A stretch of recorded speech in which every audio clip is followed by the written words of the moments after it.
Caleb Williams obviously, did not want to give his medical information out to all 32 teams. He didn't throw at the combine, and so he spoke on Friday when he got to Indianapolis about his decision on all fronts and why he took that approach there at the combine. Caleb, are you afraid to compete? Are you afraid to compete? How do you respond to people say that you're worried to be compared side by side with your peers in medicals, measurements, and workouts? Are you afraid to be measured against those guys one-on-one? Is that why you're not doing things? No, not doing things. It was a decision by me and my team, my family, and it comes down to that. I'll be doing the medical stuff, just not here in Indy. I'll be doing it at the team interviews. Not 32 teams can draft me. There's only one of me. And so the teams that I go to for my visit, those teams will have the medical, and that'll be it. I didn't feel the need to go out and throw. I played around 30-something games, I believe. Go ahead and go watch real live ball of me and see how I am as a competitor. It's not a thought in my mind. I don't think I'm not going to be number one. I think I put in all the hard work, all of the time, effort, energy into being that. So I don't think of a plan B. That's kind of how I do things in my life. I don't think of a plan B. Stay on plan A, and then when things don't work out, find a way to make plan A work. Was there any inaccuracies with what he said? No, there's not. I just want to go back to the dude who asked the question. It's just like, so the Combine's a really interesting event. I said this last week. There's so many other conventions and things that are going on that kind of exist around the NFL or in the NFL. It could be like a chiropractic convention, athletic trainers. There's different like helmet manufacturers people. There's so many people who are there, and insurance and agents who are trying to help guys get whether it's permanent disability policies or partial disability policies, agents, everything else you could think of. They're all there in Indy during this time. It's crazy. And the crazy thing about like the media, it's not like there's obviously your traditional media that's there, but there's also like two pros at a cup of Joe draft.com, and you can get credentialed and go site. In like that douche who just asked the question the way he did. Like, I hate to sound so critical. Are you afraid, Brady? Are you afraid? But that's Brady. Are that's you afraid what to be measured up? You get like internet trolls who come in there and they have their little draft website and they get credentialed. Like I've seen it, I've done it. I've always been enamored by it, and you'll never see these people ever again. That's the odd thing about the Combine is you do get access to a lot of these like different folks who are part of this. So it's really odd from the sense of like Caleb Williams, for example, handled the question extremely well. He's not getting compared to Jaden Daniels. He's not getting compared to Drake May. Neither of those quarterbacks decided to throw. It's not the first time people have decided not to throw or perform. It won't be the last because, unfortunately, the Combine isn't really anything that's for the players anymore. Yeah, there's testing and interviews and everything else that goes on there to measure them, but it's in the best interest of the people at home for TV. There's fans there now. I miss the days when it used to be silent as could be, and you could hear a pin drop after a guy ran a 40. Like, I miss those days because if you could feel the tension, you could feel the pressure. Now it's like we've got guys running 40s and people are cheering. There's fans. It's like, all right, that's awesome. That's cool, I guess, for the fans, but that's not really what this is about. Like everyone running to the end zone doing backflips. I'm waiting for the guy who gets hurt doing it, and then what's our response going to be? Oh, no one's going to do that again. It just the whole thing has become all for show, and it doesn't feel as legitimate as it used to be back in the day. It makes you feel as though it's more about it being a show than a job interview. And what this was supposed to be was your biggest job interview. That's what it was. That's why you went there. That's why everybody who was invited there was preparing the way that they prepared. You knew that you were going to have to do the medical. Like medical, when I was coming out, was not even up for debate. That was not, I'm not doing any medical. You didn't have the right to tell them that. Like, they weren't going to allow you to say you're not doing the medical. If you're not doing the medical, I mean, I don't know what the repercussions would be, but I could, I don't know, but you were to do the medical. And I just, I think now it just seems like there's a higher tolerance, and there's more of a need to just focus in on who's going to perform versus the amount of pressure. I won't say shame, even though it would maybe be borderline shaming, the amount of pressure that would be on a player to go there and do everything that is necessary and asked of them to do. It doesn't seem like it's any pressure anymore.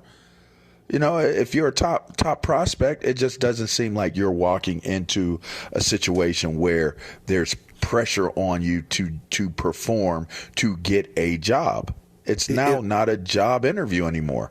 It also feels a lot more complimentary, and like they're trying to hype up the guys that are there as opposed to the guys that aren't. Like at times, and I'm not saying that just, there was moments where I'm watching the quarterbacks throw, and there'd be missed throws. They're like, oh, what a throw. And I'm like, well, yeah, it's a good spot. He got it up early, with good timing, but like they didn't complete it.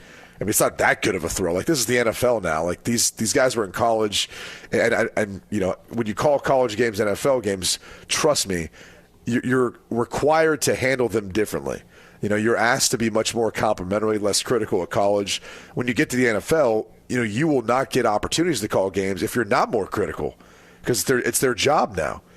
And that's the other thing that I've noticed throughout the years is it's become a lot less critical, because I think they want to incentivize guys who go, the agents who are sitting there having their players go and watching.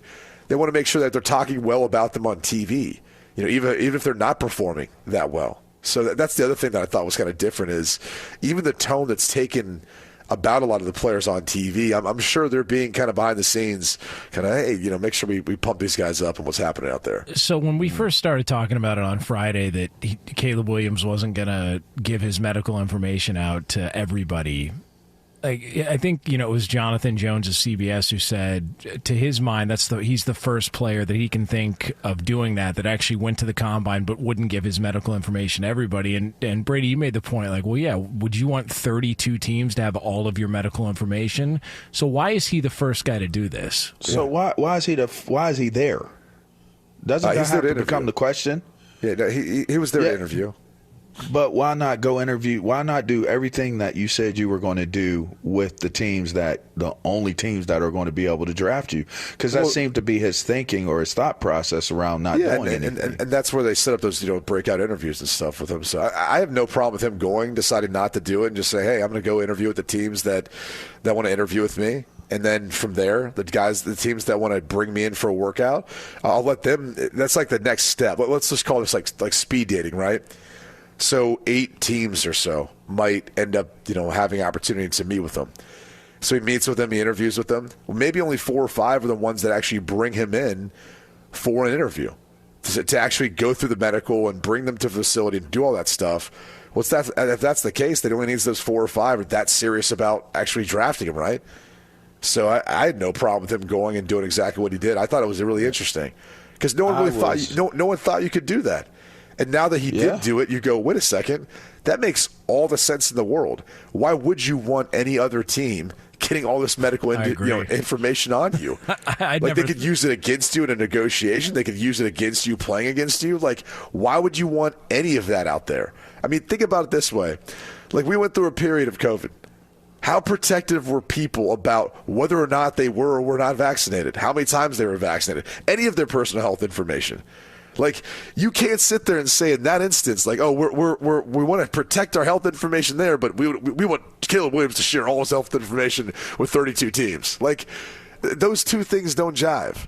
So, like, you should probably be on the same side where you're like, yeah, it makes sense. Like, I wouldn't want to have to give up my personal health information if I didn't have to. I mean, that's why there's laws against stuff like that. I personally think that is a symptom of where we are as a society at this point. Like, because it just didn't seem like that was even up for debate. Like, it wouldn't even be acceptable. It just wouldn't have been acceptable. That would not have been something that anyone would have dared done, or even, need I say, got away with doing. It's funny, though. Don't you feel like there's two different sides of it? Like there's time. I think now more than ever, people are protective about it. But at the same time, you're wearing an Apple Watch that's literally tracking everything you do, right? Like you're wearing an Apple Watch that has algorithms for like, when you wake up, when you go to sleep, how do you sleep, how your heart rate's doing, measuring your blood oxygen levels, probably the last time you took a dump. Like it's literally measuring and tracking everything. And so in some ways, like we're protective of it, yet at the same time, we're like literally giving it all away to Apple. Yeah, it's well. I just think it's more acceptable. Things that are, respecting people's privacy and, handling things with kid gloves. And I just think that it's more acceptable now to be able to say no and I'm not doing it. And that's not fair or that's not right. It just seems like, and maybe that's a good thing. I mean, maybe I'm not saying that it's a bad thing. I just don't think that that was just not an option for the longest time. That just wouldn't have been an option. And now more players are going to do it moving forward. I would assume. That's what I bet you it is. Trendsetter. I mean, you got to be the number one guy. I don't think you could do it. I mean, listen, you saw a lot of other athletes do a lot of things that, they didn't do, which is, I mean, guys were opting out. So I don't know. I just think that if you don't want to be there, like I get the interviews part, but if you don't want to be there and you're not there to interview for a job, then bring somebody in who's going to do it, that's looking to get a job, who's going to interview for the job. Like you can do your interviews with the teams that are going to draft you, and which, by the way, you could become a free agent. So doing an interview with the teams that want to interview you, it might not be for right now in the draft, but you may become a free agent. And some of them coaches that you interview with or front office guys you interview with may be people that you see down the road. Like some of this stuff leaves a bad taste in people's mouths. Yeah, I mean, how many teams though? With whatever that asked for him to. Like that's the thing. So every team. If they all asked for him to, he didn't say that he wasn't going to do interviews with them. So, okay. I mean, again, it sounded like he said, like, look, only one team can draft Caleb Williams, and Caleb Williams he's going to interview with the teams that are going to be able to draft him. That's how I thought I heard it. Yeah, like I think what he said and what the actual reality of what happened are two different things. Because I also there were some other people who took that as him being very arrogant. Like there's only one of me. Like I'm one of one, but. I think his point was, well, there's only one of me. I can only go to one team. It's not like somebody can draft different body parts. Like there's just one of me. Come on. Yeah. Listen, I got his back. I support Caleb Williams. I thought, like I said, I thought this was actually interesting, too, in the sense that, we've had players in the NFL for a long time who've tried to make a little bit of headway in regards to, like, players' rights and everything within the CBA. The thing I like about it from the Caleb Williams standpoint is, he's maybe one of the first dudes that's going to push the envelope to actually make real change. Like maybe every single contract he signs will be fully guaranteed because he's going to get drafted probably number one overall. That will be a fully guaranteed deal. I think he's going to be good enough where he'll get a second opportunity at a contract. And I think he could be the one that pushes and says, no. Every single contract I sign will be fully guaranteed. Like he might be one of the only players that's willing to stick his neck out there, do things differently, be chastised for it, not care. And that's actually good for players. Like, we're coming from a standpoint of, like, oh, it's a job interview. If you don't want to do it, like, have someone else do it. That's fine. And, like, I saw reports that there's AFC executives who are upset about players not doing this or not. It's like, okay, dude, just because you had it your way for years and now players are finally realizing this is a circus. You're not even sending head coaches to this anymore. You're having teams leave after the interviews. They're not even staying for workouts. Like, what are we talking about, how you're trying to make this? It's made for TV now. The NFL's selling tickets to it. And, like, yet the players don't get any part of that. That's all revenue for the NFL. So, like, you're making it all about the NFL. True. Now you're mad for players not wanting to go out there and do it because they'd rather just do it at their pro day, where maybe the player has a little more control over, I don't know, the guys he's throwing to, the workout that he's doing. And how about this? Maybe even the T-shirt that he wears that he can make money off of. Since he's not making anything from No Bowl. They give you a bunch of free swag. You go out there, perform on TV, and No Bowl now has got the sponsorship that's paying the NFL. I mean, think about that. Everything for the combine benefits the NFL still, not really the player. And we can talk about the guys who perform well. That's great. But is that really going to change ultimately their draft stock? Maybe not. Maybe a little bit. I mean, again, I think this is awesome from the standpoint that he might be one of the only people who doesn't mind ruffling feathers to do things differently, and it could be good for players in the future.